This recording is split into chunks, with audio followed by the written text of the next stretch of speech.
নমস্কার বন্ধুরা। তো আপনারা যদি চান 2025 সালে আপনারা একজন সাকসেসফুল ইনভেস্টর হতে, শেয়ার বাজার থেকে টাকা লুজ না করতে এবং ফাইন্যান্সিয়ালি ইন্ডিপেন্ডেন্ট হতে, ফাইন্যান্সিয়ালি ফ্রিডম অ্যাচিভ করতে শেয়ার বাজার থেকে, তো আজকের ভিডিওটা আপনাদের জন্য।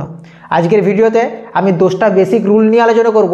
এই 10টা বেসিক রুল আপনারা যদি ফলো করেন, ঠিক আছে, তো আপনারা কোনোদিনই শেয়ার বাজার থেকে টাকা লুজ করবেন না এবং আপনারা এই প্রসেস যদি করতে থাকেন লং টাইমে আপনারা একজন শেয়ার বাজার থেকে সফল ইনভেস্টর হতে পারবেন।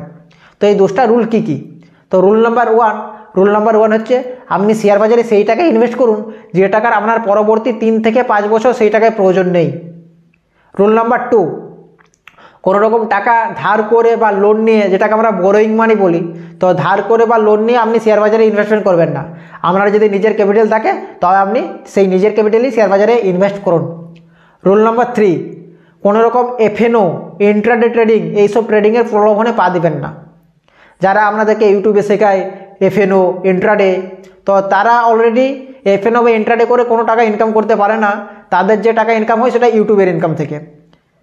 তো অবশ্যই এফএনও, ইন্ট্রাডে থেকে দূরে থাকবেন, কারণ সেভির ডাটা অনুযায়ী 95 থেকে 99% লোক এফএনও, ইন্ট্রাডেতে প্রচুর পরিমাণ টাকা হারায়। তো এফএনও, ইন্ট্রাডে থেকে দূরে থাকবেন।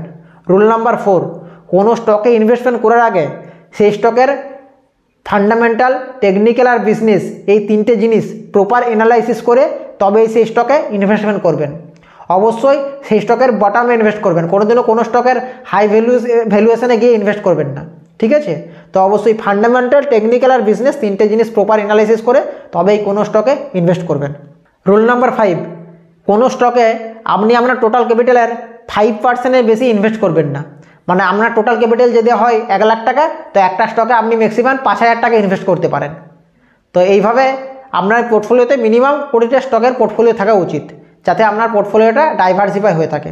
রুল নাম্বার 6, আপনি স্টকে যখন এন্ট্রি করবেন সেই সময়ে আপনার কিন্তু প্রি ডিসাইড হয়ে থাকতে হবে যে স্টকটা আপনি কোন জায়গায় সেল করবেন, কোন প্রাইসে সেল করবেন। মানে আপনার সেল প্রাইস প্রি ফিক্স হয়ে থাকতে হবে, ঠিক আছে। রুল নাম্বার 7, আপনি সেল করার পরে সেই স্টকের যদি প্রাইস আরও উপরে যায় কি আরও রিটার্ন দেয়, ঠিক আছে, তো আমাদেরকে রিগ্রেট ফিল করে চলবে না। আপনি কোনো স্টকে বাই করলেন, বাই করার পরে স্টক যদি আরও নিচে আসে, সেল করার পরে স্টক যদি আরও উপরে যায়, তো আমাদেরকে রিগ্রেট ফিল করে চলবে না। রিগ্রেট ফিল করে থেকে দূরে থাকতে হবে। রুল নাম্বার 8, মার্কেট যদি ক্র্যাশ করে, কারণ মার্কেট তো মাঝে মধ্যে অনেক দিন পর পর, অনেক বছর পর পর ক্র্যাশ করে, তো মার্কেট যদি ক্র্যাশ করে সেই সিচুয়েশানে কী করবেন? সেই সিচুয়েশানে আমরা যদি স্টকে ইনভেস্টমেন্ট থাকে তো অবশ্যই আপনি সেই সময় ধৈর্য ধরে হোল্ড করবেন। পারলে যদি ভালো ভালো স্টক হয়, পারলে আপনি এভারেজ করতে পারবেন লোয়ার প্রাইসে। আর মিউচুয়াল ফান্ডে যদি এসআইপি থাকে তো এসআইপি আপনি কন্টিনিউ করুন। পারলে এসআইপি প্রাইস আপনি ইনক্রিজ করতে পারেন, ঠিক আছে।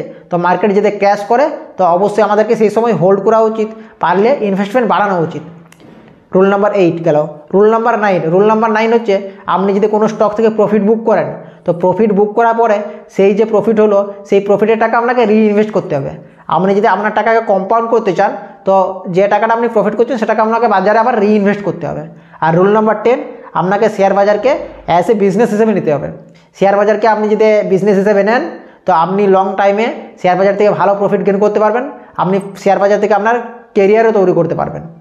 বিজনেসে যেমন আপস অ্যান্ড ডাউনস আছে, শেয়ার বাজারেও তেমন আপস অ্যান্ড ডাউনস আছে। এইটাই শেয়ার বাজারের সাইকেল, আপস অ্যান্ড ডাউনস, ঠিক আছে। বিয়ার মার্কেট, বুল মার্কেট এইভাবে চলতে থাকে। আর বিজনেসেও এই সিচুয়েশন আছে, কখনো ভালো সময় আসে, কখনো খারাপ সময় আসে। তো শেয়ার বাজারকে অ্যাজ এ বিজনেস হিসেবে নিয়ে কন্টিনিউ কাজ করতে থাকুন। এই প্রসেসে এই 10টা রুল মেনে চলুন। তো আপনি এইভাবে 10টা রুল যদি মেনে চলেন, আপনি কোনোদিনই শেয়ার বাজার থেকে টাকা লুজ করবেন না এবং লং টাইমে আপনি একজন ভালো সফল ইনভেস্টর হয়ে উঠতে পারবেন। তো আজকের এই ভিডিওটা আপনাদের কেমন লাগলো? যদি ইনফরমেটিভ মনে হয় তবে অবশ্যই একটা লাইক করে দিন। আর চ্যানেলে নতুন হলে অবশ্যই আমার চ্যানেলটাকে সাবস্ক্রাইব করে রাখুন। চলুন, দেখা হবে নেক্সট ভিডিওতে। ধন্যবাদ।